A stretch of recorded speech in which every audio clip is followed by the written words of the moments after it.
हैं और इंशाअल्लाह ताला जो कंसेशन मिलेगी उस टिकट को कम करने की वजह से वो अमाउंट भी हम हाजी के अकाउंट में डाल देंगे। इस साल अल्हम्दुलिल्लाह हमारे पास एप्लीकेशंस ज़्यादा आई रेगुलर में। हमारे पास जो कोटा था वो 1,79,210 था जो सऊदी गवर्नमेंट ने हमें दिया। 50-50 कोटा बढ़ जाता है, आपके इल्म में है, आधा चला जाता है प्राइवेट सेक्टर में। हमारे जो NGOs हैं उनके पास होता है, वो प्राइवेट सेक्टर में ये कोटा तकसीम करते हैं।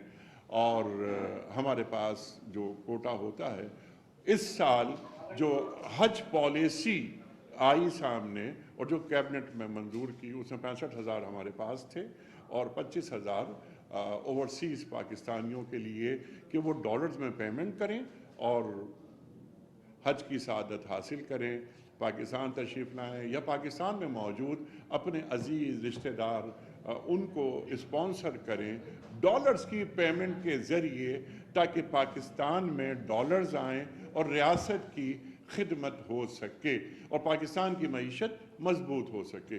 अल्हम्दुलिल्लाह उस सिलसिले में भी कुछ काम हुआ, लेकिन ओवरसीज़ की जानिब से जो डॉलर्स आने थे या जो 25,000 का कोटा था वो मुकम्मल नहीं हो सका, बल्कि 25,000 में से 3,500 तक ये बात पहुंची।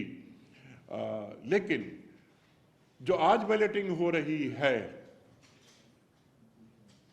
वो रेगुलर हुज्जाज के हवाले से है। हमारे आज़िमीन हज जो एप्लीकेशंस उन्होंने भिजवाई हमारे पास, वो 5633 5,633 एक्सेस में हैं।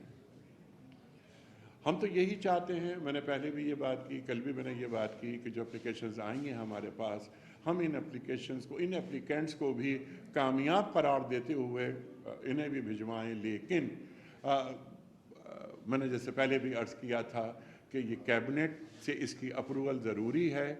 वज़ीर आज़म साहब का जो हुक्म होगा हम वैसा ही करेंगे, लेकिन हम इस वक्त अपने प्लान के मुताबिक जो एक क्रिटिकल पाथ था उसी में हम चलते हुए यहाँ तक पहुँचे हैं और अल्हम्दुलिल्लाह आज अब से कुछ देर बाद